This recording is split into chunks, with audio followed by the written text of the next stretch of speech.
Bonjour à tous, aujourd'hui on va entraîner un modèle avec Scikit-learn et on va voir que les étapes qu'on va suivre pour entraîner le modèle, en fait c'est les mêmes pour tous les modèles de Scikit-learn, donc c'est vraiment quelque chose de très pratique. Donc pour notre exemple aujourd'hui, on va utiliser le dataset des iris, qui sont des fleurs. C'est un dataset qui est extrêmement connu, qui a même sa page Wikipédia. Vous le verrez partout quand vous faites du machine learning. C'est un très bon dataset pour débuter et pour faire des petits tests de vos modèles. Donc on va utiliser ce dataset là et on va utiliser l'algorithme des cas plus proches voisins qui est un algorithme qu'on va un petit peu expliquer et vous allez voir c'est quelque chose de très intuitif, donc c'est quelque chose de très intéressant. Et dans cette vidéo on va aussi voir les 4 étapes pour entraîner le modèle et faire de la prédiction, puisque le but c'est de généraliser, on a des données en fait en apprentissage automatique et le but c'est de généraliser à partir de ces données. Et donc on verra à la fin aussi comment utiliser cette méthode pour un autre modèle de classification. Alors on va commencer par télécharger le dataset. Pour ça, moi ici je suis sur Google Colab comme d'habitude. Et donc quand on est sur Google Colab, pour utiliser des données, il faut lier votre Google Drive avec Google Colab. Et il faut cliquer pour ça sur la petite icône avec des couleurs. Bon, pour moi j'ai déjà cliqué, donc c'est marqué On Moon Drive, mais pour vous, si vous n'avez pas cliqué, ce sera marqué Moon Drive et donc vous pouvez cliquer dessus.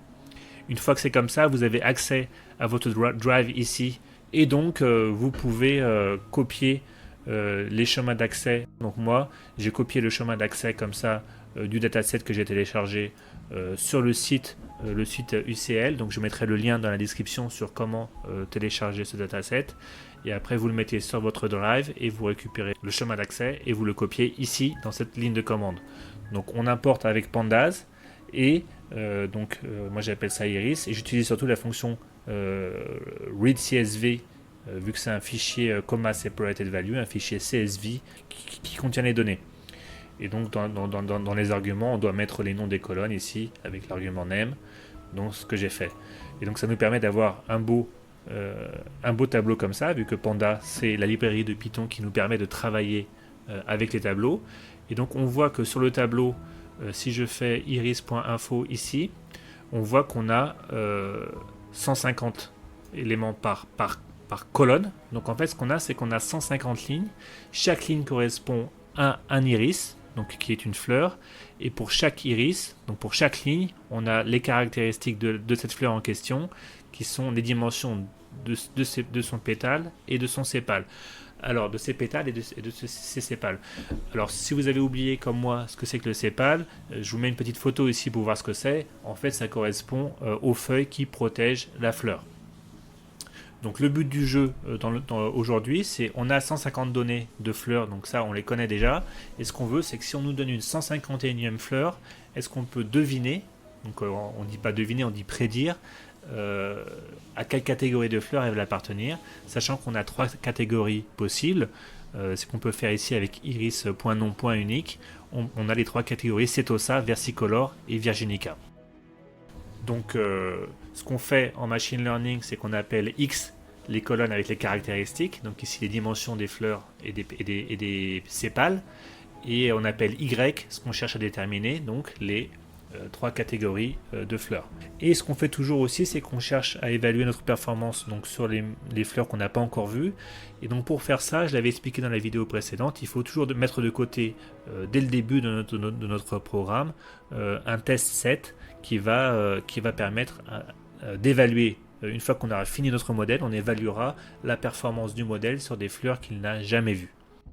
Voilà.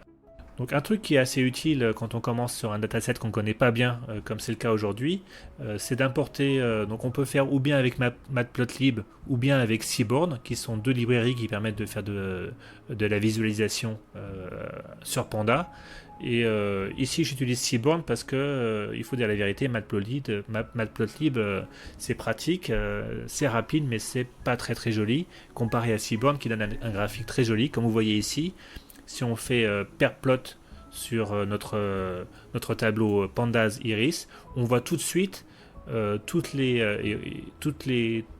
relations entre les colonnes. Donc on a toutes les colonnes ici, donc on les met une fois en abscisse, une fois en ordonnée, et on fait tourner sur tous les graphiques, et donc on a 16 graphiques comme ça, donc 4 x 4. Et les graphiques, quand les colonnes sont identiques, en fait, au lieu d'avoir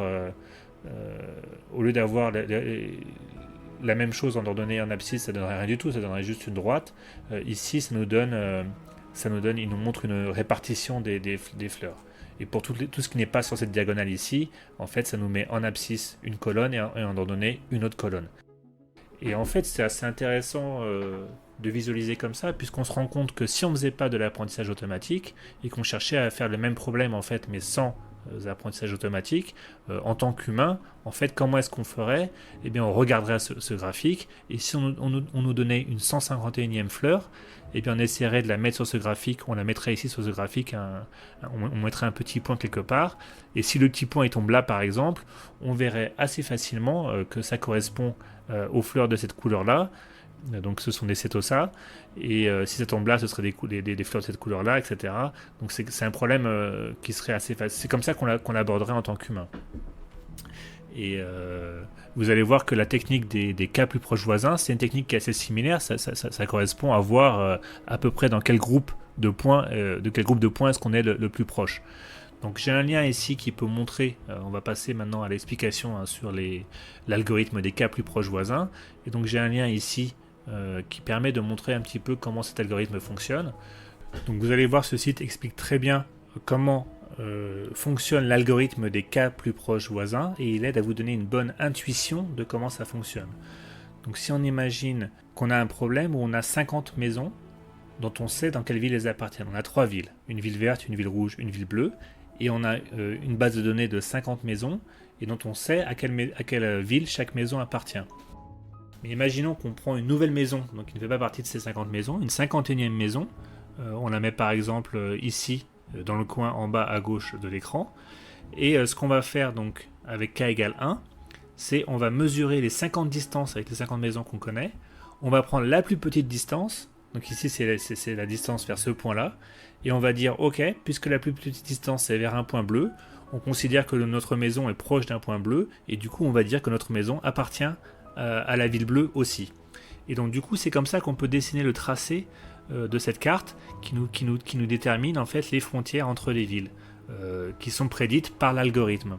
Ça c'est pour k égale 1, mais si on décide à l'avance que k, donc k est un hyperparamètre de l'algorithme des cas plus proches voisins, donc si on décide que k est égal à 4 par exemple, et bien la carte est différente, et pour k égale 4, donc l'algorithme cette fois on va mesurer, si on prend le point en bas, toujours le point en bas à gauche de l'écran, on va mesurer en fait les distances aux 50 points dont on connaît à quelle ville ils appartiennent, et ce qu'on va faire c'est qu'on va prendre les 4 distances les plus petites, et on va comparer ces distances, et si ces distances en fait en majorité sont des villes, sont des maisons qui sont dans la ville bleue par exemple, mais du coup on dit que notre point appartient à la ville bleue, donc on fait une nouvelle carte comme ça, et quand il n'y a pas de majorité, eh bien on fait un tracé blanc sur la carte comme ça, et du coup vous voyez qu'en déplaçant les points comme ça, on peut déplacer les points initiaux pour voir quelle influence ça peut avoir sur notre résultat.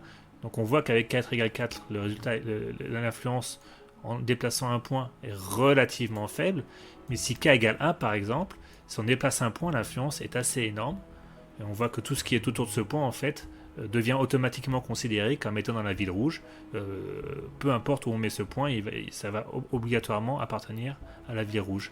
Alors que si k égale 7, eh bien un point qui est comme ça, qui est un peu mal placé, parce que là on voit que les points rouges sont un peu regroupés, les points verts un peu regroupés, on voit que ce point rouge c'est peut-être une erreur dans notre donnée, et bien si k égale 7, cette erreur est un petit peu lissée, le bruit de notre dataset est un petit peu lissé, alors qu'avec k égale 1, le bruit n'est pas lissé du tout, et la carte est vraiment prend en compte chaque point de manière très importante. Donc c'est un algorithme qui fonctionne bien quand les points sont bien regroupés entre eux, on va dire, et qui fonctionne moins bien si les points sont mélangés, et dans ce cas-là il faudra sûrement utiliser un autre algorithme. Voilà, donc si on revient à nos moutons, ou plutôt à nos fleurs, on va passer aux 4 étapes pour faire travailler cet algorithme des cas plus proches voisins. Donc la première étape, c'est toujours la même, c'est d'importer la classe du modèle. Donc celle-là, on l'importe comme ça. elle fait partie du module Neighbors. Il y a plusieurs modules en fait pour les classes de modèles. Neighbors, il ne contient pas énormément de modèles, mais on verra de classes de modèles, mais on verra d'autres classes, d'autres modules qui contiennent beaucoup de classes de modèles. Donc peu importe, ce qui est important c'est de voir qu'on apporte la classe du modèle, et l'étape 2 c'est qu'on crée un objet qui correspond à cette classe, on instancie cette classe.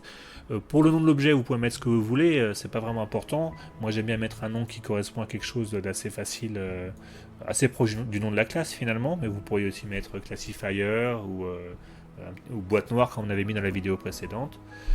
Ensuite l'étape 3 c'est qu'on entraîne le modèle sur les données d'entraînement qu'on avait mis de côté au début, donc avec la fonction fit qui sera la même fonction pour tous les modèles dans scikit-learn.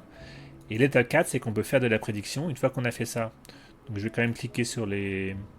Je vais exécuter les commandes. Donc on entraîne le modèle, voilà. Et après on va faire de la prédiction. J'exécute les commandes, comme ça on peut voir un petit peu notre objet à quoi il ressemble. Donc on voit qu'il y a beaucoup de paramètres dans l'objet. Les paramètres, ici vous voyez que j'ai mis n égale 5. En fait j'aurais pu très bien ne rien mettre du tout. Je crois que n égale 5. En fait n classifier c'est le cas dont on parlait plus tôt. Si on met rien du tout, je pense que c'est 5 de toute façon. C'est la valeur par défaut. Et donc d'ailleurs on va le voir tout de suite. Si on relance cette série, vous voyez c'est que ça revient au même, c'est n égale 5, enfin k égale 5. Et vous voyez qu'il y a beaucoup d'hyperparamètres, mais les valeurs par défaut sont choisies par scikit-learn, donc on n'a pas vraiment besoin de se préoccuper de tout ça. On le fera plus tard si on veut vraiment peaufiner nos modèles. Et une fois qu'on a ça, eh bien, on est déjà prêt à faire la prédiction, ça y est, notre modèle est entraîné. Et donc par exemple, si je mets un nouvel iris, ici j'ai mis des valeurs qui sont proches d'un setosa, j'ai pris la première ligne, j'ai remplacé par 5, 3, 1 et 0, 2 je crois.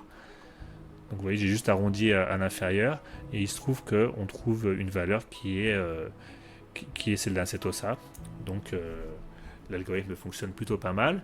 Et il y a une chose assez importante à noter, c'est que quand on fait la prédiction, en fait ce qu'on donne dans scikit-learn à un modèle, ce qu'on donne à la fonction predict, en fait c'est un tableau NumPy. Et il faut faire assez attention aux dimensions des tableaux NumPy, en particulier lorsque ce sont des vecteurs, et j'expliquerai ça un peu plus en détail dans la vidéo suivante. Et voilà, si on voulait utiliser un autre modèle que les cas plus proches voisins, par exemple si on voulait faire une régression logistique, alors attention, la régression logistique ça s'appelle régression, mais c'est pas une régression en vérité, c'est une classification, donc tout comme les cas plus proches voisins. Donc si on voulait faire une régression logistique, eh bien on ferait pareil, on ferait les 4 étapes: apporter la classe, instancier, entraîner et prédire. Donc importer la classe, cette fois ce serait dans le module linéaire modèle, on apporterait la classe logistic regression. On instancierait donc de manière similaire, exactement identique à ce qu'on avait fait précédemment en fait. On entraînerait de manière exactement identique sur xtrain, ytrain, et on ferait la prédiction donc sur le même, ici j'ai pris le même sample de prédiction, et donc on voit que si on lance ces 4 lignes de commande, donc qui sont vraiment très similaires à celles des cas plus proches voisins, on a une prédiction qui est iris setosa, donc qui est similaire. Ici vous avez un petit warning qui est apparu, c'est pas très important. Si vous voulez l'enlever, en fait il suffirait d'ajouter un hyperparamètre ici, comme il vous le suggère dans le warning. Donc ici je vais le faire tout de suite pour vous montrer, et du coup le warning disparaît et la prédiction reste la même. Voilà, donc on a fait le tour pour comment entraîner un modèle de classification. J'espère que la vidéo vous a intéressé. Je vous dis à bientôt pour de nouvelles vidéos sur scikit-learn et le machine learning. Allez, à très bientôt.